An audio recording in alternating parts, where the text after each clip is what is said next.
Donc je vais vous présenter en deux mots le conférencier et le sujet. Donc pour présenter le conférencier, on peut y aller de différentes manières. Il y a beaucoup d'alias. Donc on va dire que c'est Philippe Ménard, donc, alias le vicomte depuis peu. Alors ceux qui connaissent le groupe d'intervention culturelle Jalon et Basile de Coq, ça vous dit peut-être quelque chose. Il faut savoir que notre orateur est le président du comité directeur de la restauration rapide, qui est une des composantes non négligeables du Jalon, avec d'autres groupes que je ne citerai pas, parce qu'on est filmé. Voilà. Moi j'étais un lecteur assidu de Jalon, de la revue, et j'ignorais que tu étais le vicomte depuis peu, donc je l'ai appelé aujourd'hui, c'est formidable. Et par ailleurs, il a également participé à deux grandes aventures maurassiennes de ces dernières années. Alors la première, elle remonte aux années 90, c'est la revue Réaction, qui a été une revue maurassienne très bien faite et qui a eu un certain écho, qui a accédé, disons, au rang de revue reconnue de façon assez générale, donc qui a duré 2 ans. 2 ans. Voilà. Et si vous tombez sur des exemplaires de la revue Réaction, je vous conseille de les acquérir parce que c'était vraiment une revue de très très grande qualité. Et il a également participé à une autre aventure maurassienne qui est la revue des étés, donc qui est plus récente, là c'est plutôt les années 2000. Oui. Alors, il est également un des animateurs principaux du Printemps français. Et c'est dans ce cadre qu'il va nous parler de l'extension du domaine de la lutte. Alors, l'extension du domaine de la lutte, peut-être certains le savent, c'est un titre de Michel Houellebecq. Et alors, c'est pas tellement pour la référence à Michel Houellebecq, mais c'est pour la signification du titre qui correspond parfaitement à son propos, puisqu'il s'agit de réfléchir. Et ça, je pense que c'est vraiment la priorité maintenant, à comment dépasser le simple sujet de la loi Taubira, sur lequel on a beaucoup travaillé, on s'est beaucoup mobilisé, mais il ne faut pas en permanence resservir la même chose. Hein, donc il faut être capable d'utiliser cette mobilisation et de la déployer dans d'autres secteurs. Donc c'est ça l'extension du domaine de la lutte. Et puis c'est également la convergence des luttes, c'est-à-dire se rendre compte que ce qui a été fait dans le cadre de la mobilisation contre la loi Taubira, ça peut éventuellement rejoindre d'autres formes d'action qui peuvent d'ailleurs venir de milieux totalement différents. Par exemple, il a été question d'écologie humaine, hein, si vous avez retenu l'expression cette année. On peut aller voir du côté justement d'une certaine écologie, il peut y avoir des convergences. Il peut y avoir des convergences avec peut-être l'altermondialisme ou des choses comme ça. Des convergences qui vont aussi être des passerelles, peut-être entre ce qu'on appelle la droite et ce qu'on appelle la gauche, qu'il faudrait repenser d'ailleurs. Donc voilà, des choses assez intéressantes qu'il va nous expliquer tout de suite. Bonjour, merci à Stéphane, Axel, François et Louis de m'avoir convoqué. Donc d'abord je suis vieux, vous vous en êtes rendu compte. Voilà, donc tous les 10 ans j'ai un engagement. Donc dans les années 90 la revue Réaction, dans les années 2000 la revue Les Épées, dans les années 2010 le Printemps. Donc pour 2020 je sais pas, voilà, on verra, on se donne rendez-vous. J'ai commencé par oublier en fait mon ordinateur à la maison en partant hier, ce qui est plutôt bien. La dernière fois je l'avais oublié dans le train, ça avait été beaucoup plus compliqué ensuite. Donc j'ai essayé de réécrire la conférence. Donc vous verrez, va y avoir quelques au fur et à mesure que je vais parler, et il va y avoir surtout quelques imprécisions et 2 ou 3 choses qui vont vous paraître un peu impressionnistes. L'idée, c'est qu'on va regarder ce que cette convergence des luttes veut dire et qu'on va regarder comment étendre le domaine de la lutte, qui est effectivement un titre de Houellebecq, mais qui est aussi une référence à Marx, qui est d'ailleurs mis en exergue du livre de Houellebecq, où l'extension du domaine de la lutte signifie que voilà, il n'y a pas qu'une seule lutte, elle n'est pas que dans les usines, elle n'est pas que dans le capital, c'est évidemment une lutte totale. Quand on parle de convergence des luttes, il y a évidemment un souci, un problème, c'est qu'on se dit qu'il y a un risque de dissolution, et c'est même le risque majeur, c'est-à-dire nous sommes tous, particulièrement dans nos familles d'idées, persuadés de détenir la vérité, et nous avons raison, en tout cas pour ce qui est de l'Action française. Et nous avons aussi le souci de ramener le plus grand nombre, et nous avons parfois évidemment la volonté politique ou la tentation tactique de s'allier. Donc je commence par cette image de Yalta, qui fera un peu écho à la conférence de Bernard Lugan hier. Alors, j'aurais aimé être aussi élégant que lui, mais en enfilant ma chemise ce matin, il y a un bouton qui a sauté. Parce que, voilà, j'ai un peu grossi, donc voilà, vous me pardonnerez. Et donc l'intérêt, c'est qu'on voit Churchill, Roosevelt et Staline, donc qui ont décidé qu'il y avait une convergence d'intérêts, et la suite montre que, en fait, à part Staline qui avait clairement compris ce dont il avait besoin, cette convergence des luttes ne doit absolument pas aboutir à une dissolution tactique et politicienne des différents mouvements les uns dans les autres, puisque généralement la convergence des luttes fait que celui qui s'essaye à travailler main dans la main avec tous les autres, généralement disparaît ou en tout cas échoue. Juste pour nous amuser, la réinterprétation par Diesel de cette convergence des luttes pour la constitution d'un mode libre, où on voit que le capitalisme marchand, d'une façon générale, indépendamment de Staline, de Roosevelt et de Churchill, a parfaitement réussi sa propre transition. Quelques remarques liminaires. Il y a toujours une contestation du pouvoir, et c'est cette contestation du pouvoir qui évidemment est au cœur du projet de Charles Maurras et du vôtre, et cette contestation n'est jamais univoque, et donc c'est ça qui fonde de toute façon la convergence des luttes, c'est-à-dire il n'y a aucune raison de considérer qu'à un moment donné la critique que vous faites de la société, de ses tenants et de ses aboutissants et de ses acteurs est la seule. Il y a à chaque fois des contestataires qui partent de leur propre expérience d'un mal-être, d'un malaise, d'une différence idéologique, et cette expérience est forcément hétérogène. Autrement dit, la façon dont l'ouvrier cégétiste n'est pas content de la réforme des retraites, ou la façon dont le jeune des banlieues n'est pas content de son rapport à l'autorité, ou la façon dont vous n'êtes pas heureux de la façon dont les anti-corridas ont été matraqués ou non, sont autant d'expériences hétérogènes d'un malaise vis-à-vis du pouvoir, et comment est-ce qu'on peut faire converger ces luttes. Ce qui est intéressant à chaque fois, c'est qu'on voit qu'il y a un retour au réel. Ce retour au réel fonde absolument toute l'école d'action française, et le retour au réel est le préalable nécessaire à la conscience des antagonismes qui existent, puisque il y a toujours des logiques différentes, mais qu'il y a toujours le même réel. Donc l'école d'action française, c'est apprendre justement à décrypter le réel et aller au-delà des faciles oppositions qu'on a tendance parfois à mettre en avant. Il y a évidemment un biais renforcé dans cette analyse du réel, c'est dès qu'on essaie d'y ajouter une perspective historique. D'habitude, j'apprends ça par cœur. Alors, c'est que nous réécrivons en permanence le passé. Alors, et donc la référence au temps antérieur est censée être un moyen dialectique nécessaire mais non suffisant dans la discussion. Pourquoi nécessaire mais non suffisant? C'est-à-dire que la façon dont vous interprétez aujourd'hui le réel vient principalement dans notre école d'une référence au passé où l'empirisme organisateur nous permet normalement de décrypter et de se projeter. Donc il est évident qu'il y a aussi une reconstruction du passé. Et c'est pour ça, et tout à l'heure Axel le soulignait, il n'y a pas de nécessité de vouloir reproduire le passé, il y a juste la nécessité de s'appuyer sur le passé pour imaginer autre chose. Vous avez ici une vision pacifique, utopique et aimable de la Révolution avec le serment des jeux de paume, où les trois États s'embrassent et vont décider de faire quelque chose d'absolument formidable qu'on appelle la Révolution française, et qui aboutit immédiatement, ou quasiment, à une faillite générale et fiscale de la France, à un bain de sang généralisé et à l'installation d'un impérialisme expansionniste à travers Napoléon. Autrement dit, il y a un léger hiatus entre les rêves et la réalité.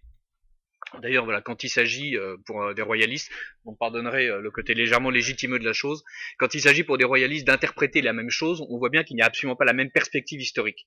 Donc ce qui est intéressant, c'est que la façon dont on utilise le passé ne doit pas être dans la réactivation d'un passé fantasmé, mais au contraire dans la façon de nuancer et de complexifier le tableau. Pourquoi est-ce qu'il est intéressant malgré tout d'être dans cette perspective historique? C'est qu'il y a une convergence des luttes à partir du moment où il y a un constat d'échec.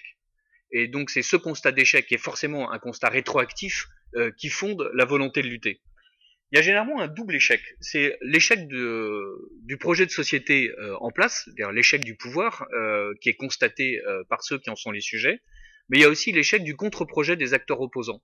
Ce qui est très intéressant aujourd'hui, c'est qu'on voit bien dans la façon dont l'intégralité du corps social se révolte pour des raisons totalement différentes, c'est qu'il n'y a pas une seule façon de résoudre la crise, et il n'y a pas une façon qui paraîtrait pertinente à tous les acteurs de résoudre la crise. Il n'y a pas, il y a sans doute une convergence des luttes en ce sens que tout le monde réagit et tout le monde a envie de s'opposer, mais il n'y a absolument pas de convergence des solutions. Donc ce qui est intéressant, c'est qu'on voit aussi immédiatement, d'un point de vue dialectique, que la convergence des luttes porte en elle-même le germe de la dissolution des contre-projets. C'est-à-dire si effectivement personne n'est d'accord sur la façon de résoudre la crise, il y a quand même peu de chances qu'on soit tous au pouvoir à l'arrivée. Donc autrement dit, la convergence des luttes, c'est on partage un constat, on est déjà différent sur le diagnostic, c'est-à-dire le fait de remonter aux causes, et on n'est absolument pas d'accord sur les solutions.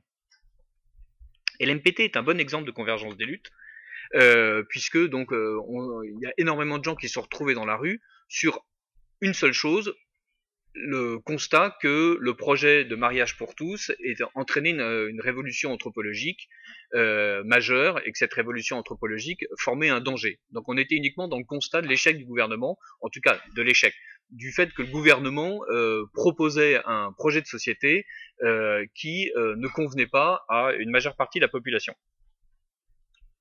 Donc le gouvernement a d'ailleurs réagi avec intelligence à la façon de traiter la chose, c'est-à-dire lui-même considérer que son idée était bonne et qu'il n'y avait vraiment aucune raison d'accueillir une divergence quelconque.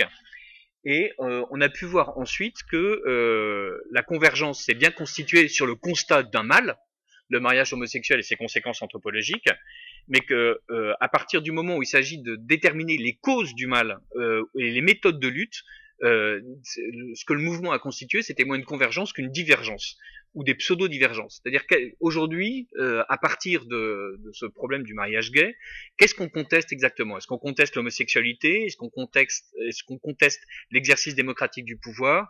Est-ce qu'on conteste les partis politiques et l'engagement des partis politiques? Est-ce qu'on conteste le rôle de l'État? Voilà, autrement dit, on se retrouve comme d'habitude à osciller entre légalité et légitimité, et ça prouve que rien n'a à peu près changé depuis Antigone. Ce qui est enfin le dernier propos liminaire, chaque constat en fait renforce une conviction. Avant que les luttes contre l'ordre établi ne convergent, c'est la cohérence et la puissance de l'ordre établi qui frappent, et la consistance extrême de ses moyens, le primat de l'économique et l'apparente impossibilité de s'en extirper. Donc le primat de l'économique, je parle évidemment de la société présente et non pas de la société à l'époque d'Antigone, même si on peut considérer d'ailleurs que la démocratie grecque est d'abord un empire économique fondé sur l'exploitation de 99% de la population, puisqu'on en exclut tous ceux qui ne sont pas dans la cité, tous les barbares, tous les esclaves et toutes les femmes, ce qui fait quand même une partie importante de la population. Sur ce constat du primat économique, ce qui est intéressant dans la convergence des luttes, c'est qu'on se rend compte que tous les acteurs dominants s'accordent sur le primat économique. C'est un gage d'efficacité, c'est un gage de sérieux, c'est un gage de responsabilité, c'est un gage d'indépendance. Autrement dit, l'économie est censée être l'ultima ratio de tout l'exercice du pouvoir. Évidemment, tous ceux qui contestent le pouvoir remettent en cause le rôle de l'économie, ou en tout cas, tous ceux qui devraient réellement contester le pouvoir devraient remettre en cause le sens réel de ce qu'est être un acteur social qui n'a aucune raison d'être réduit à son seul rôle économique. Ça veut dire que du coup, la convergence des luttes est aussi la convergence d'une conscience d'une falsification du réel. Pourquoi est-ce que le réel ne serait vu qu'à travers la perspective économique? Donc tous ceux qui contestent ce primat de l'économique sont intéressés par cette falsification du réel et font en sorte de considérer qu'il s'agit plutôt de dénoncer un système politique global dans une espèce de volonté prométhéenne de réinventer une humanité, en tout cas de reconditionner l'humanité pour faire en sorte qu'elle ne soit que gouvernée par l'économique, et donc autrement dit qu'il y ait la plus grande masse qui soit au service d'un outil de production censé produire le plus grand nombre de biens pour le profit du plus petit nombre. plutôt que donc et à chaque fois de voir que dans la convergence des luttes, la promotion d'un autre type social où on essaie d'éviter au côté pré-totalitaire que nous vivons, puisque entre l'enseignement de l'ignorance, qui est un titre de Micha dont on reparlera tout à l'heure, où on voit bien qu'il y a une volonté avérée de supprimer le passé, justement, de faire en sorte qu'il n'y ait plus de possibilité réactive à partir d'une claire conscience du passé, d'un clair examen des causes. Donc entre cet enseignement de l'ignorance et entre la volonté d'embrigadement de la crèche jusqu'à la tombe, dans le fait d'enseigner le genre dès l'école, dans le fait d'enseigner le genre dès la crèche, puisque c'est par exemple c'est un appel d'offres de la mairie de Paris auquel les agences de communication sont en train de répondre, dans le fait d'amener tous les citoyens donc à ne plus considérer qu'il y a une identité réelle quelconque et même naturelle, mais au contraire donc ils ont tous à être perpétuellement en devenir et en accord avec le projet de société, qui les emmène donc de la déconstruction du genre jusqu'à l'euthanasie programmée des vieux dans une perspective uniquement consumériste. Donc cette convergence des luttes va exister pour faire en sorte de sortir de ce paradigme-là. Il est intéressant de voir que d'ailleurs le seul parti réellement convergent à un niveau mondial est le parti de la richesse, qui est le parti de la paix économique et le parti de l'échange marchand. Donc voilà. Donc autrement dit, quand il s'agit de faire converger les luttes, on est tous d'accord sur le constat, on est souvent différents dans les solutions. Quand il s'agit de faire converger l'intégralité des sociétés vers le capitalisme, là au contraire, il y a une véritable et forte convergence. Alors, comment est-ce qu'on peut bon, je suis allé trop vite, c'est pas grave. Comment est-ce qu'on peut critiquer l'État et comment est-ce qu'on peut faire converger nos idées avec celles des autres? Il y a une première type de convergence qui est la convergence doctrinale. Donc ce qui est intéressant, bien sûr, c'est d'explorer tout le corpus d'Action française et de considérer qu'il y a énormément de choses intéressantes dedans. Ce qui est intéressant aussi, c'est d'aller voir du côté des autres doctrines. Il y a une première doctrine qui est intéressante, c'est évidemment la critique libérale, qu'on peut résumer à trop d'État. Donc c'est une critique intéressante car l'État dans les démocraties occidentales et même dans les autres démocraties ou dans les autres régimes qui ne se prétendent pas démocratiques est devenu le symbole d'un contrôle indu par une caste de toute la population. Donc il est légitime de revendiquer plus de liberté, pourvu qu'on l'écrive avec un S, plus de libertesse, et il y a une belle citation de Maurras là-bas qui vous explique que les libertés ne s'octroient pas mais qu'on les prend, et de faire en sorte de considérer qu'on subordonne l'exercice des libertés individuelles à la réalisation d'un bien commun, en donnant une définition positive à ce bien commun. Donc ce qui est intéressant, c'est que généralement les libéraux sont d'accord pour réclamer plus de liberté, ils commencent à être moins d'accord sur la définition du bien commun, et même, comme le dit Micha dans l'Empire du moindre mal, le libéral moyen considère qu'il y a juste en fait à donner un rôle à l'État qui est de limiter les nuisances que l'exercice de chaque liberté individuelle peut produire par rapport à l'exercice des autres libertés individuelles. Donc l'État est juste censé minimiser la façon expansionniste dont chaque égoïsme entend tirer le maximum de profit de l'exercice de la société.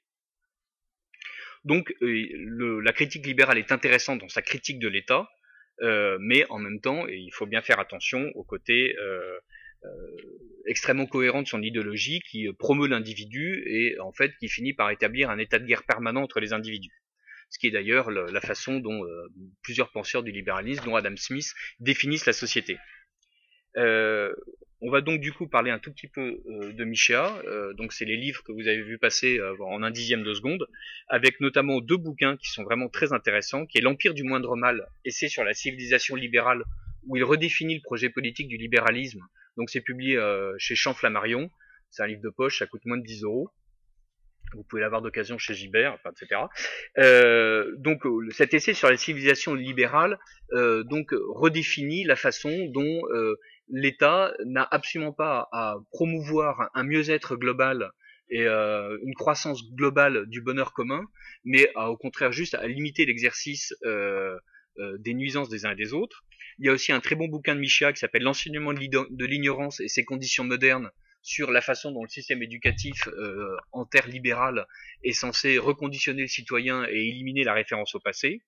Vous avez enfin un dernier bouquin qui est son dernier, les mystères de la gauche, de l'idéal des Lumières au triomphe du capitalisme absolu, qui est un livre extrêmement intéressant puisque il redémontre une fois de plus sa thèse favorite, comme quoi le socialisme culturel de la gauche et le socialisme, le libéralisme économique de la droite sont en fait le même libéralisme et qu'il n'y a aucune différence entre la droite et la gauche française, ou même la droite et la gauche américaine, et d'une façon générale, la droite et la gauche dans les démocraties qui s'inspirent du système occidental, puisqu'il s'agit systématiquement de promouvoir la même liberté et donc en fait le même asservissement de l'homme au système économique de production marchand.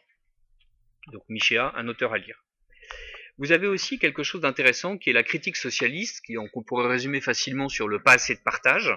Et donc là aussi, c'est plutôt intéressant donc d'abord de voir que la loi Le Chapelet, dont on a parlé ce matin, donc est une loi directement libérale qui promeut la liberté et qui en fait asservit l'ouvrier au patron, et que tout le 19e siècle social, catholique et monarchiste a été en fait un siècle quasiment socialiste pour notre famille d'idées, où il s'est agi à chaque fois de redéfinir les conditions du partage pour empêcher la spoliation des plus pauvres par les plus riches, et de faire en sorte qu'il y ait véritablement les conditions d'un vivre ensemble qui ne se résume pas justement au fait que chacun est censé être une monade lâchée dans le monde, chacun responsable seul de lui-même et non pas des autres, mais au contraire de faire en sorte qu'il y ait un État ou providence, ou à défaut qu'il y ait un État-providence, de faire en sorte qu'il y ait des mécanismes de subsidiarité qui fait que le plus pauvre, le plus riche, le moyen pauvre puissent s'aider les uns les autres. Évidemment, le socialisme base sa critique sur le fait que la confiscation de l'argent et du pouvoir au nom de l'égalité du droit et de l'égalité des co-contractants a juste produit un système esclavagiste, dans lequel d'ailleurs nous continuons à marcher. Mais le socialisme, du coup, a comme défaut le collectivisme et en plus une dérive messianique accrue, surtout chez les socialistes actuels, donc qui sont déjà acquis au capitalisme marchand, et donc qui considèrent que il faut maintenant faire advenir un nouvel homme en ne travaillant quasiment plus que sur le champ de la morale et du corps, et en laissant complètement le côté économique. Bon, ce qui est intéressant à ce moment-là, c'est d'intéresser à certaines solidarités effectives, comme la finance solidaire ou l'économie du partage. Donc voilà, on a rattrapé la bonne diapo. La finance solidaire ou l'économie du partage sont deux champs assez intéressants, puisque on est en train de redéfinir le champ économique. Donc j'ai commencé par expliquer que le champ économique évidemment n'était pas intéressant, et maintenant je ne vous parle plus que d'économie, mais étant donné qu'on est dans un système qui est lourdement économisé, si j'ose dire, autant faire en sorte d'examiner les solutions alternatives à ce système. On va commencer par l'économie du partage, parce qu'elle est vraiment intéressante. Vous avez ici deux exemples. D'abord la revue Influencia, qui est une revue en ligne, et qui va vous parler de l'économie du partage. Qu'est-ce que c'est? L'économie du partage est une économie qui est désintermédiée. C'est une économie où on essaye d'aller du consommateur au consommateur en échange direct. C'est une économie qui fait en sorte de réinventer, si j'ose dire, le socialisme, mais sans s'embarrasser du collectivisme. C'est-à-dire que c'est une économie qui, contrairement au socialisme français, qui est devenu un socialisme de l'individu, s'essaye à inventer une nouvelle façon d'être en communauté. Bon, c'est certainement des communautés volatiles, ce sont certainement des communautés dont les affinités électives sont purement marchandes, mais néanmoins ce sont des communautés réelles, ce sont des communautés qui peuvent potentiellement se transformer en instruments de combat. Il est extrêmement intéressant pour nous de nous intéresser à tous ces nouveaux modes de partage. Vous avez entendu parler de My Major Company, qui a abouti à une réussite incroyable, la promotion du chanteur Grégoire avec son excellente chanson Et toi et moi, mais que nous chanterons ensemble tout à l'heure à l'issue de la conférence. Donc, qui était le premier exemple réussi, au moins en France, d'un financement participatif. Donc, on a fait en sorte que l'intégralité, que chacun puisse avoir une part dans le succès de Grégoire. Donc, puisque les acteurs capitalistes dominants ne croyaient pas en Grégoire, Grégoire a fait appel à l'épargne populaire. Ça a marché pour My Major Company. Vous avez une autre société, par exemple, qui se lance, qui est une société anglo-saxonne pour le moment, le Lending Club, où du coup, vous pouvez là aussi prêter de l'argent ou emprunter de l'argent sans passer par les banques. Intéressant. Il y a un taux de retour sur capital investi de 8% généralement pour le moment dans l'ensemble des projets. Mais donc, c'est en tant en tant que consommateur avisé et non pas en tant qu'investisseur institutionnel que vous pouvez prêter de l'argent sur certains projets et que vous pouvez ou même emprunter de l'argent auprès de la communauté. Donc ça, c'est ce qu'on appelle le crowdfunding, autrement dit le financement de masse. Vous avez d'autres types d'économie du partage qui sont plus amusants. Je ne sais pas si vous avez entendu parler de Quirky. Quirky est un organisme à but marchand américain, mais qui est relayé en France par Auchan depuis quelques mois. Quirky, c'est de l'innovation partagée, c'est-à-dire vous avez un projet, exemple, vous avez envie d'inventer une nouvelle souris ou une nouvelle prise électrique, ou une nouvelle façon d'avoir des prises électriques multiples. Vous proposez votre projet à la communauté des gens qui sont intéressés par Quirky.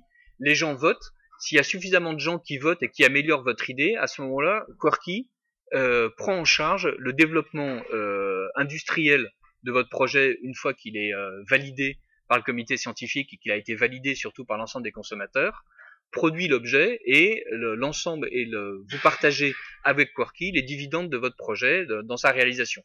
Donc crowdsourcing, qui est une façon intéressante de réinventer ce qu'on appelle l'open innovation.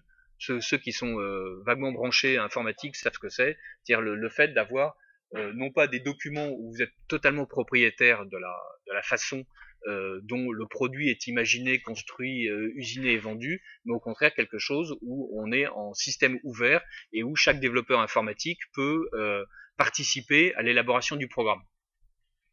Donc tous ces systèmes en fait qu'on appellerait médiatiquement démocratiques sont extrêmement intéressants pour nous puisqu'il s'agit en fait de reconstruire des solidarités indépendamment du système marchand, ou plutôt indépendamment du système marchand classique où vous êtes systématiquement dans une position de consommateur et très rarement de producteur pour arriver à produire une œuvre d'art, un engin mécanique,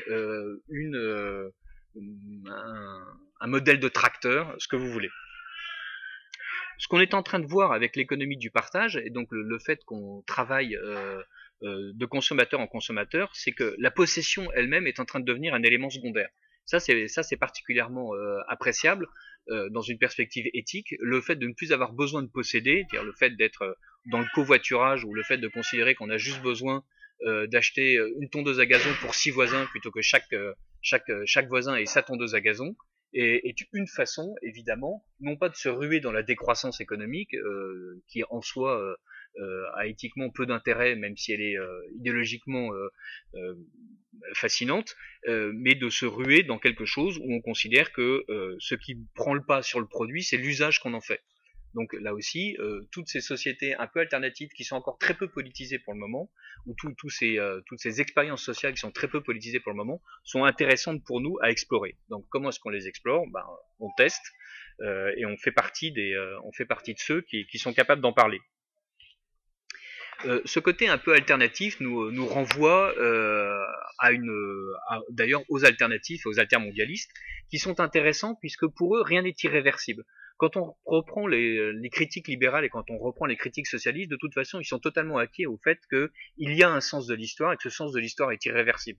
Voilà, il n'y a aucune chance qu'on puisse revenir en arrière. Il n'y a aucune chance qu'on puisse revenir en arrière. Là aussi, incise, évidemment, si tout le système éducatif est fait en sorte de supprimer le passé et d'empêcher qu'on s'y réfère, donc il y a quand même peu de chances qu'on revienne en arrière, et on est obligé d'aller de l'avant à l'intérieur du seul système du capitalisme marchand. Avec les alternatifs, rien n'est irréversible et eux n'hésitent pas à tester absolument tout et n'importe quoi. Alors parfois ils le testent n'importe comment, mais ce qui est intéressant, voilà, ce sont les énergies alternatives, c'est l'économie de troc, c'est le retour à la nature, c'est la défense des langues régionales, ce sont les nouveaux circuits de distribution, donc cette économie du partage aussi évidemment, où tout ce qui paraît acquis et définitif pour la macroéconomie et donc le système mondial est en fait remis en cause à petite échelle. Parfois, cette petite échelle passe dans le discours, sinon les pratiques des politiques. C'est intéressant que Benoît Hamon essaye de relancer l'économie sociale et solidaire, qui est une façon différente de penser le travail, de penser l'entreprise, de penser le travailleur. Et il est intéressant de voir jusqu'où l'expérience va pouvoir être menée. Nous avons prévu un jeu subtil tout à l'heure avec Stéphane pour qu'il me pose une question sur justement le rôle du politique par rapport à ça. Je voudrais vous parler à cette étape-là d'un type qui s'appelle William Morris, qui est un artiste anglais du 19e et qui est très intéressant, d'une part parce qu'il était bourré de talent et d'autre part parce qu'il a créé une coopérative qui était un système coopératif intéressant puisque donc les ouvriers étaient associés au capital. Cette coopérative produisait des objets de luxe et c'est pour plusieurs raisons sur lesquelles on va revenir. Et comment est-ce que William Morris produisait ces objets?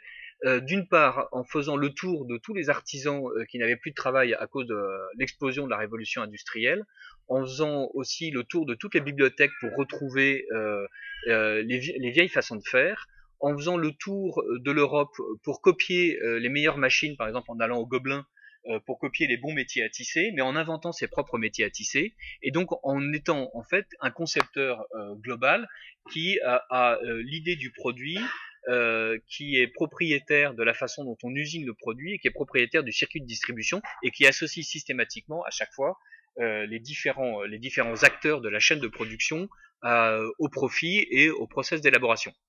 Vous pourrez aussi regarder, si vous voulez, du côté des frères Lumière. Il y a une très bonne biographie qui est parue il y a peu de temps sur eux, où on s'aperçoit qu'ils ont employé jusqu'à 2000 personnes avec des façons de faire qui sont là aussi de l'open innovation. En fait, ça ne s'appelait pas comme ça à l'époque, mais il y avait des projets participatifs, il y avait des pépinières d'entreprises, il y avait des étudiants sponsorisés. Autrement dit, la façon dont les frères Lumière ont bâti un empire industriel était en fait à l'intérieur d'une certaine économie coopérative. Là, on va voir pourquoi Maurice est intéressant. Donc évidemment, vous aurez remarqué l'inspiration nettement médiévale, mais qui a été un succès incroyable dans la deuxième moitié du 19e en Angleterre, et même encore aujourd'hui, puisque beaucoup de ces papiers peints sont encore produits. En 1851, donc Maurice va à l'exposition universelle de Londres, et il est surpris par la laideur des objets présentés, je cite. Et en fait, il considère que la révolution industrielle, en standardisant la fabrication des objets, met en avant la notion de profit au détriment de l'esthétique et de la qualité du produit. Là, je cite la fiche Wikipédia, je suis sans honte. Et donc, il y a quelque chose d'intéressant, c'est que Maurice devient socialiste, mais il devient un socialiste communautaire, et non pas un socialiste individualiste. Autrement dit, il devient un socialiste qui considère que la communauté est la cellule de base de la vie sociale, et non pas que l'individu est une monade autonome.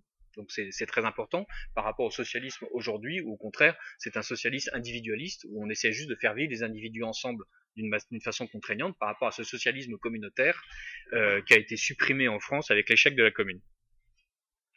Donc la démocratie la démocratie socialiste que veut vivre Maurice est une démocratie en fait du partage des moyens de production, et une démocratie dans un système marchand qui est le système de la rareté, où il n'y a aucune raison de produire trop dans une guerre économique entre l'ensemble des acteurs, mais il y a au contraire une nécessité de produire petitement en faisant en sorte que l'ensemble des acteurs économiques s'entendent. Donc on voit bien que le système concurrentiel d'aujourd'hui n'est qu'une vaste guerre orchestrée par le capitalisme pour faire en sorte qu'il y ait des vainqueurs et des vaincus. C'est comme quand on joue au Monopoly. Donc le socialisme de Maurice est intéressant. Pourquoi? Parce qu'aujourd'hui, à la faveur de la faillite des différentes entreprises et de la spoliation des ouvriers qui s'ensuit, il y a évidemment une reviviscence du système coopératif. Donc Benoît Hamon, qui est responsable de ce ministère de l'économie sociale et solidaire, est très en faveur des systèmes coopératifs, mais d'une façon générale, tous les systèmes coopératifs ont plutôt été intelligents dans la sphère marchandes du 19e, ont été plutôt favorablement accueillis par la doctrine sociale de l'Église et sont plutôt des expériences, là aussi, qui sont très intéressantes à suivre. Pourquoi? Parce que généralement, il y a une limite de taille à l'exercice de la coopérative. Autrement dit, on évite la naissance d'acteurs économiques nationaux, internationaux ou mondiaux qui du coup finissent par évidemment ne plus avoir envie de produire des biens de qualité, mais finissent juste par avoir des tactiques financières de suprématie mondiale. Vous pourrez lire les conférences de William Morris dans un petit bouquin. Là aussi, c'est un bouquin de poche, ça coûte pas trop cher, 7,65 €. Comment nous vivons, comment nous pourrions vivre, qui est la reprise de 3 des conférences qu'il a prononcées entre 1860 et 1880. Enfin, il a écrit 3 conférences, mais il arrivait à en prononcer à la fin de sa vie environ 3 ou 4 par semaine. Donc c'est des conférences qu'il maîtrisait bien et dans lesquelles il s'est beaucoup investi. Il y a aussi d'autres critiques possibles qui sont intéressantes pour nous. C'est par exemple la critique internationale. Quelle place de la France? Comment est-ce que la France, qui est maintenant une puissance de moyenne, une puissance de seconde division, doit raisonner son hégémonie, doit raisonner sa suprématie? Elle n'a plus d'hégémonie, elle n'a plus de suprématie, elle n'a plus vraiment de possibilité d'influer sur le jeu. Donc autrement dit, comment est-ce que nous devons re-raisonner notre système d'alliance? La conférence de Bernard Lugan hier était tout à fait intéressante à ce sujet-là, donc je ne vais pas trop insister, mais on voit bien aussi que le fait de ne pas être franco-français dans la façon de percevoir notre société, mais de s'intéresser systématiquement au regard que les étrangers peuvent avoir sur nous, est tout à fait intéressant. Ça peut même être amusant, donc quand le gouvernement français s'amuse à faire son séminaire 2025 après ça, et qu'on regarde la façon dont les Espagnols, les Anglais et les Allemands en parlent, du coup ça s'est déjà assez vite dégonflé en France, puisque le temps médiatique a été de 2 jours, mais quand en plus on lit ce que les étrangers en ont écrit, ça permet aussi de se dégonfler encore plus vite. Il y a une critique catholique qui est intéressante, puisque cette critique dit qu'il n'y a pas assez de transcendance. Donc là, on quitte un peu le territoire stricto sensu de l'action française, mais néanmoins, le fait de considérer que chaque liberté n'est qu'en fait qu'un asservissement et que nous manquons d'une réelle capacité éthique à penser la société autrement, est évidemment intéressant. Je reviendrai sur le cas de l'Église catholique, parce qu'en fait, c'est un puissant facteur social, et surtout c'est un puissant véhicule qui pour le moment a été assez déserté par les gens de notre famille d'idées, qui a été très très investi par les gens d'une autre famille d'idées qu'on pourrait grossièrement appeler la gauche, et en fait c'est un outil et un véhicule que nous devons utiliser, un véhicule dans lequel nous devons monter. Il y a enfin une convergence d'un point de vue politique, donc indépendamment de cette convergence doctrinale. Donc cette convergence politique, c'est le fait de nouer des alliances. Quand on noue des alliances, il y a généralement des concessions communes, des rapports de force et une recherche du consensus. Autrement dit, nouer une alliance est généralement le gage d'un échec complet dans la façon dont ça va fonctionner, puisque ces alliances qu'on noue sont généralement en fait le gage de l'inscription dans le système. Je noue une alliance pour pouvoir gagner une mairie, je noue une alliance pour pouvoir obtenir un Marocain, je noue une alliance pour pouvoir créer un parti. Généralement, il y a une dissolution des acteurs et un abandon des objectifs. Autrement dit, il y a peu d'intérêt à avoir de véritables alliances de long terme pour créer de nouveaux véhicules. Il y a un premier contre-exemple qui est par exemple le catalysme social au XXe siècle. Donc le capitalisme social au XIXe siècle a été un contre-pouvoir très intéressant qui a réussi à avoir énormément de succès législatifs. Le catholicisme social au début du XXe siècle s'est complètement dissous dans le siècle, s'est complètement dissous dans le socialisme avec une tactique d'enfouissement où il s'agissait d'être au plus près des populations non catholiques au point qu'on a fini par avoir un message où il s'agissait de ne plus promouvoir l'Église catholique et ses messages spécifiques, mais juste de promouvoir un message de solidarité, non plus de charité, qui fait que les acteurs catholiques ont perdu la main dans la façon dont ils entendaient transformer la société. Le socialisme français au XXe siècle est un bon exemple aussi d'alliance foireuse, puisque le socialisme s'est complètement dissous dans le capitalisme marchand. Mais il est toujours intéressant, malgré tout, de voir ce qui se passe au niveau politique dans les différentes familles, et donc de remarquer que la famille de gauche, au niveau des groupuscules, a une capacité d'entraide tactique systématique, une forte culture de la formation, plus forte que la nôtre, le goût de l'entrisme social et le goût de la fédération, et que c'est pour ça d'ailleurs que toutes les initiatives locales sont plus rapidement transformées en initiatives nationales. Donc là aussi, il y a peut-être tactiquement une façon différente de considérer la collaboration avec les autres mouvements.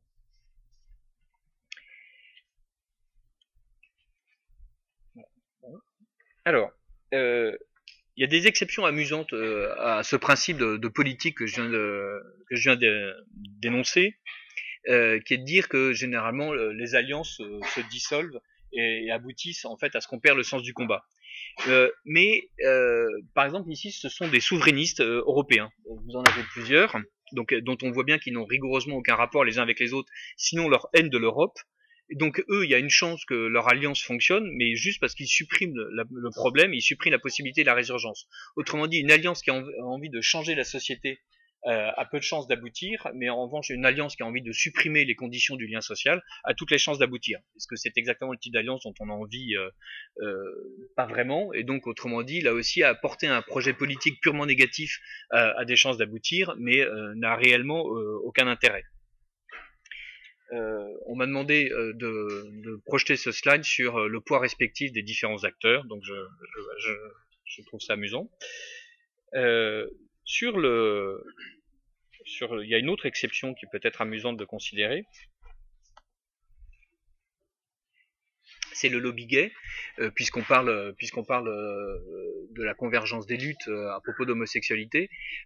Judith Butler, qui est l'une des penseuses du genre, donc qui a écrit un livre séminal, comme on dit chez les anglo-saxons, sur la question, a refusé en 2010 un prix qui était censé récompenser toute son œuvre.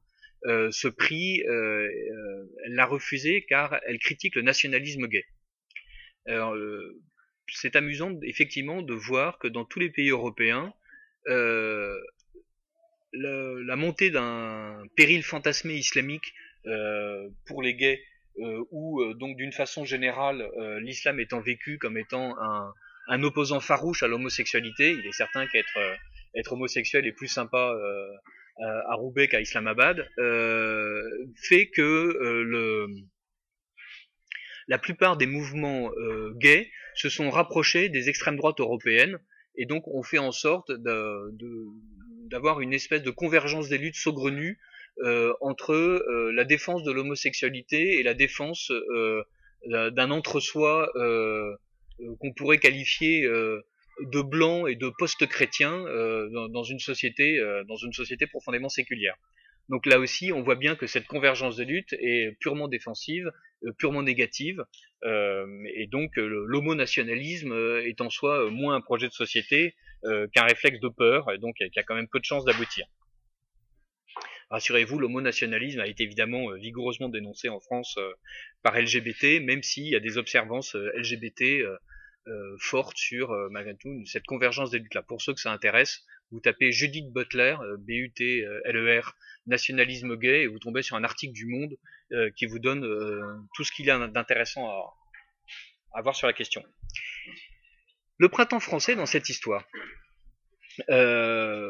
Il y a évidemment une extension du domaine de la lutte, c'est-à-dire que le printemps français se constitue sur plusieurs choses.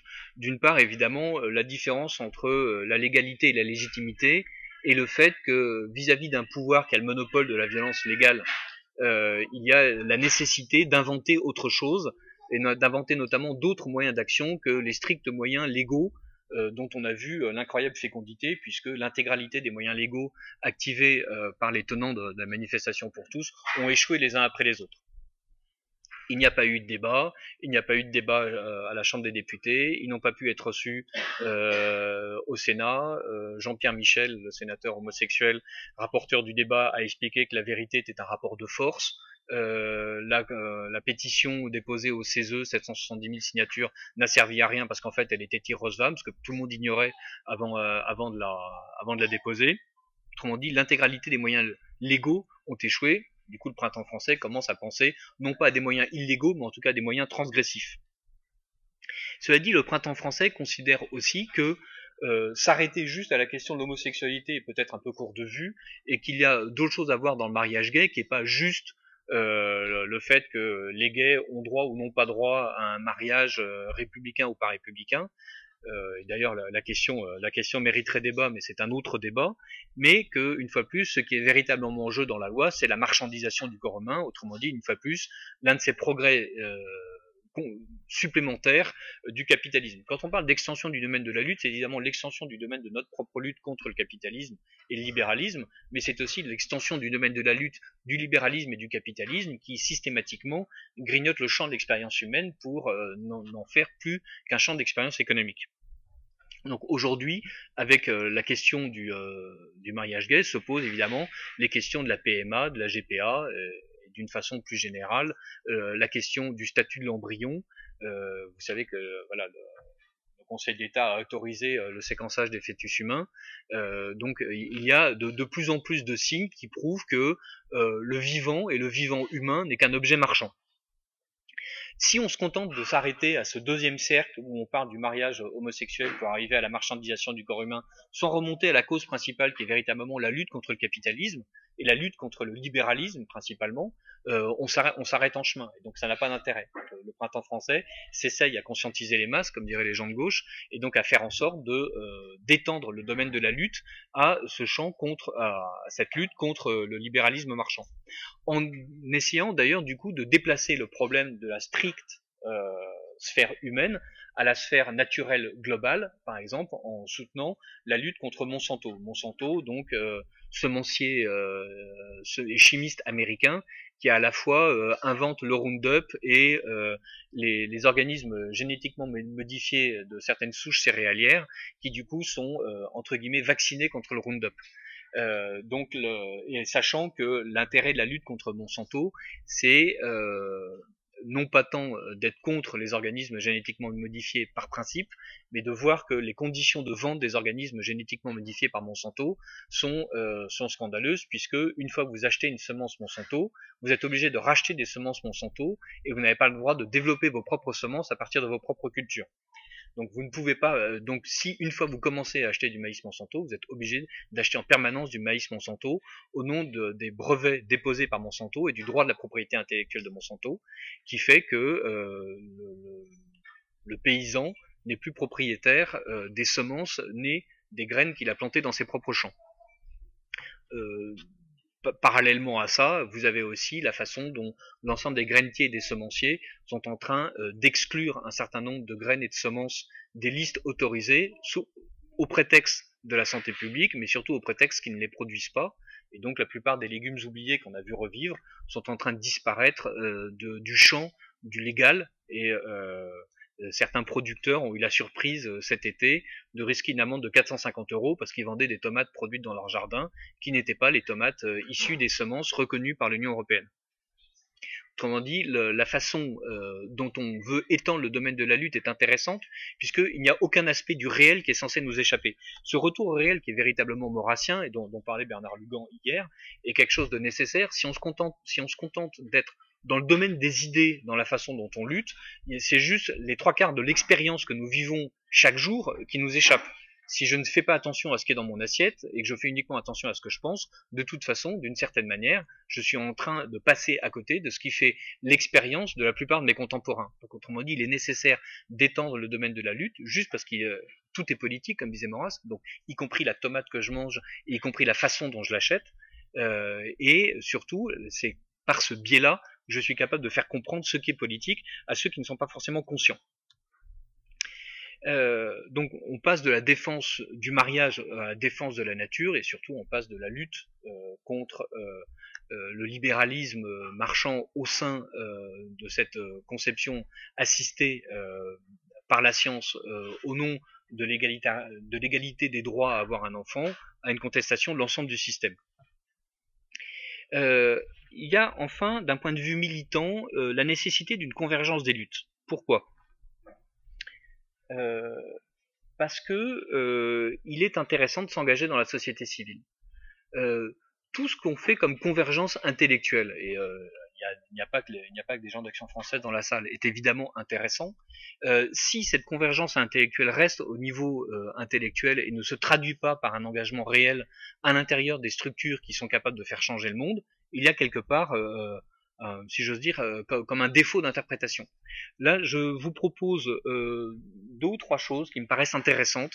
Donc, comme par exemple France Active, qui est un organisme de finance solidaire. Qu'est-ce que c'est que de la finance solidaire ? C'est une finance où on essaye de faire en sorte que ceux qui sont exclus du système bancaire normal puissent avoir une surface économique et un financement, un crédit. Donc France Active est un des principaux financeurs solidaires français. Ils gèrent 400 millions d'euros d'actifs par an. C'est très intéressant. Ils ont un taux de succès de 4 entreprises sur 5 au bout de 5 ans. Donc 80% de non-faillite, ce qui est supérieur à ceux à la plupart des projets financés par l'économie bancaire dite classique. Et évidemment, ce qu'ils financent, c'est surtout des TPE, autrement dit des très petites entreprises. Donc voilà, une façon intéressante d'être sur le terrain de lutter contre la désertification économique des campagnes, de lutter contre l'appauvrissement des populations, de lutter contre l'exclusion sociale par le travail, puisque donc le principe aujourd'hui que nous vivons, c'est qu'on est obligé d'être salarié, autrement dit quasi esclave, pour pouvoir vivre. Le fait de permettre à des personnes d'être entrepreneurs, autrement dit propriétaires de leur outil de travail, est tout à fait intéressant, là aussi dans une perspective sociale, de transformation du rapport que l'individu peut entretenir à l'État et à la sphère marchande. Habitat et humanisme, donc qui est intéressant aussi, qui est une façon de lutter contre l'exclusion sociale en faisant en sorte d'avoir des programmes immobiliers et un certain type d'accession à la location ou à la propriété. Là aussi, en ayant d'abord une expertise intelligente des programmes immobiliers locaux pour faire en sorte de pouvoir insérer un habitat social, mais là aussi qui n'est pas le même type d'assistanat que propose l'État avec les HLM.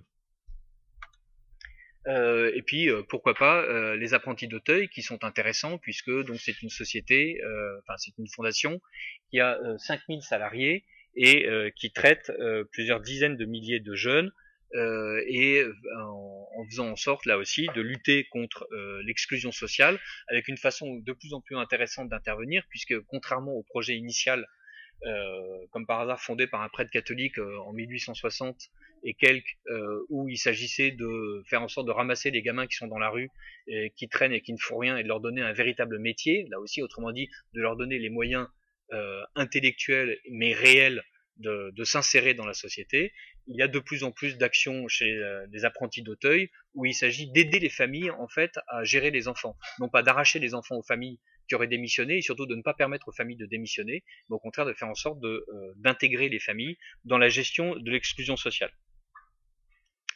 Donc tout ça est de l'ordre à la fois du solidaire et du caritatif, mais surtout est de l'ordre non pas de la gratuité et du don, mais de la collaboration avec l'individu. On voit bien qu'on est en train de changer le paradigme de la charité classique vers quelque chose de plus intéressant, puisque on rend les gens véritablement acteurs. Dernier point dans cette convergence des luttes, évidemment, il y a quelque chose qui est intéressant, ce qu'on appelle la cartographie des luttes. Si on décide réellement de s'engager, il faut savoir, il faut dresser l'inventaire de ce qui doit être combattu, de ceux qui le combattent et de ceux qui le soutiennent. Quels sont les moyens mis en œuvre, où sont les associations, quels séminaires d'études sont lancés, quelles sessions de formation existent, quelles revues, quels blogs, quels comptes sociaux. Et il faut du coup dresser des cartographies réelles. Voilà, comme un locavore moyen donc connaît autour de lui, dans un rayon de 50 km, tous ceux qui produisent de l'andouille de Guéméné si jamais il habite en Bretagne ou de la fourme d'Ambert si jamais il habite en Auvergne, et qu'il connaît toutes les échoppes responsables, il faut faire en sorte de connaître l'ennemi ou de connaître l'ami. Si on a envie là aussi de rester sur le printemps français et les luttes qui nous agitent, par exemple nous luttons contre le gender. Comment est-ce qu'on lutte contre le gender? On sait que ça se passe dans les crèches et les écoles, donc il faut cartographier les crèches et les écoles. Quelles sont les crèches et les écoles où l'idéologie du gender est favorablement accueillie et promue, ou au contraire, quelles sont les crèches et les écoles où l'idéologie du gender n'est ni connue ni promue. Le comité de la jupe est une cartographie intéressante. Le comité de la jupe, qu'est-ce que c'est? Ce sont les femmes qui ne sont pas contentes de la place qu'elles ont dans l'église catholique. Donc les femmes, comme vous le savez, ont pris une place prépondérante dans l'animation des paroisses. Mais maintenant que de jeunes prêtres débarquent en étant formés et en ayant l'odieuse habitude de porter un col romain, donc les vieilles dames de 70 à 75 ans qui avaient l'habitude de faire la cérémonie à la place du prêtre, de choisir les lectures, d'animer les chants et d'une façon générale de vous pourrir la messe, donc commencent à être un peu exclues du rôle prépondérant qu'elles avaient pris. Le comité de la jupe, donc du coup horrifié par la façon fasciste dont l'Église catholique retombe dans ses vieux démons, a décidé de cartographier les églises où il y a une exclusion. Voilà. Donc vous aviez au truc précédent un petit onglet qui était intéressant, qui vous disait participer à la cartographie d'exclusion. Et donc là, vous avez un texte éminemment focus qui explique comment marche cette cartographie d'exclusion. Donc il ne s'agit absolument pas de dénoncer les gens, bien sûr, il s'agit juste d'offrir une information. Ce qui est intéressant, une fois plus, c'est pas tellement les ressorts intellectuels avec lesquels ils justifient le fait, en bon catholique d'ailleurs, de se détester les uns les autres, mais la façon dont en fait ils mettent en place un outil extrêmement intéressant, facile à faire, surtout avec les médias sociaux aujourd'hui, pour faire en sorte de cartographier les luttes. Vous avez ici, par exemple, donc une partie de la France avec 5 critères possibles de cartographie de la façon dont les femmes sont intégrées ou totalement exclues. Voilà, donc avec le premier pictogramme en vert, c'est qu'il n'y a pas d'exclusion des fonctions liturgiques. Ensuite, vous avez un petit masque sur la ségrégation des filles qui n'ont pas le droit d'être servantes d'hôtel. Vous avez ensuite quelque chose de plus grave, qui est le point 4, exclusion de la distribution de la communion, en plus de l'exclusion du service de l'hôtel. Et enfin, vous avez l'abomination de la désolation, avec des flammes que vous voyez mal, mais voilà, ici du côté de Dijon et Bourg-en-Bresse, ça se passe vraiment mal. Exclusion des lectures en plus du service de l'hôtel et la distribution de la communion, et donc vous avez, chaque fois que vous cliquez, vous avez le nom de la paroisse où ça se passe mal. Donc cette cartographie, elle est intéressante parce que c'est là aussi, quel est le retour au réel? C'est très très bien de vouloir changer la société. Si on ne sait pas exactement sur son terrain où sont les ennemis, et si on n'est pas capable de se donner à nous-mêmes les moyens de savoir où on doit faire porter notre principal effort, c'est pas très utile. Autrement dit, il est beaucoup plus intéressant, si on a envie de lutter contre le gender, de connaître précisément ce qui se passe au lycée Ambroise Paré ou au collège des oiseaux, que de publier un énième bouquin sur le gender. Bien sûr, on va publier un énième bouquin sur le gender, mais il vaut mieux aller tracter devant l'école où on sait que le directeur est un crétin ou que la responsable de la pastorale n'a rigoureusement rien compris au film, que d'aller traiter devant n'importe quelle école.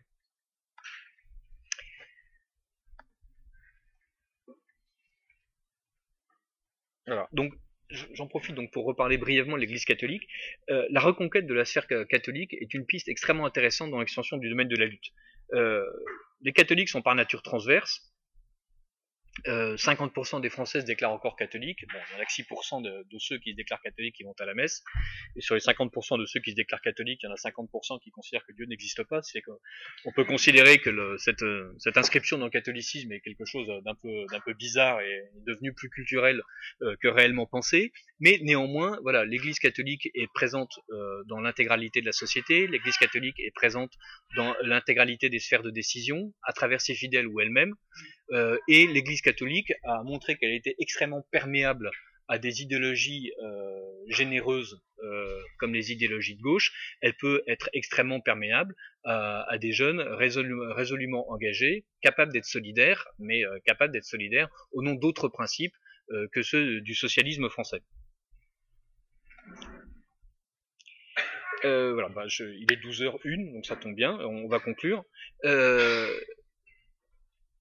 Première partie un peu prise de chou sur la nécessité de s'engager. Ensuite, un petit panorama sur la façon dont on a essayé de voir qu'il y avait une convergence des luttes doctrinales, parce qu'il est toujours intéressant de s'intéresser au corpus doctrinal des autres mouvements, une convergence politique tout en montrant que malgré tout c'était sans doute un cul-de-sac que les alliances politiques, une convergence militante, puisque évidemment tous les exemples que je vous ai montrés sont des exemples où on trouve beaucoup plus de gens de gauche que de gens prétendument de droite ou prétendument de gauche.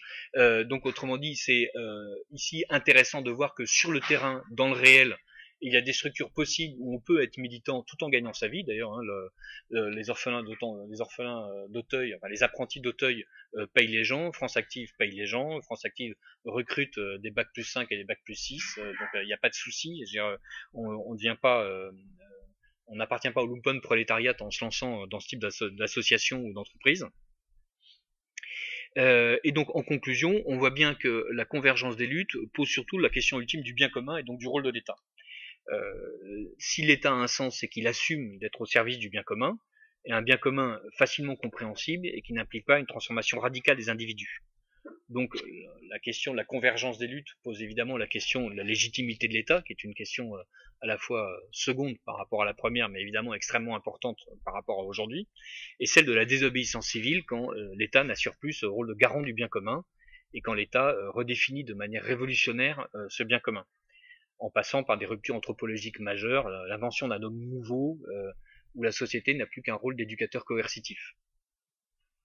Donc c'est une fois de plus la question de la prise du pouvoir que pose la question de la convergence, pourvu que cette prise du pouvoir soit faite à la lumière d'un bien commun généreux. Et donc nous terminerons en citant Maurras. Ah oui, ça, juste, j'avais oublié de vous en parler, c'est assez rigolo. Ça, c'est une application, et donc je dois ça à Stéphane. C'est une application de la LICRA qui permet de scanner l'intégralité des tags racistes dans les rues et donc de cartographier les tags racistes. L'idée de la cartographie des tags racistes, c'est que plus il y a de tags racistes quelque part, plus forcément il y a un raciste quelque part. Donc ce qui est assez intéressant puisque c'est exactement le traitement statistique de l'épidémie de typhus à Londres au XVIIe siècle où en cartographiant les malades on a fini par repérer le puits qui était infecté et qui du coup permettait de diffuser la maladie. Donc ce traitement statistique de la maladie sociale ici ou la maladie réelle est tout à fait intéressant et on voit que ces outils de cartographie à base d'outils sociaux sont quelque chose d'extrêmement nécessaire et dont on pourrait s'inspirer comme moyen pour réinventer nos propres modes d'action. Donc, et maintenant, on va passer à Maurras, donc, qui déclare dans une lettre à Bhoutan, nous bâtissons l'arche nouvelle, catholique, classique, hiérarchique, humaine, où les idées ne seront plus des mots en l'air, ni les institutions des leurs inconsistants, ni les lois des brigandages, les administrations des pilleries et des gabegies, où revivra ce qui mérite de revivre, en bas les républiques, en haut la royauté, et par-delà tous les espaces, la papauté. Voilà, c'est la meilleure des convergences des luttes.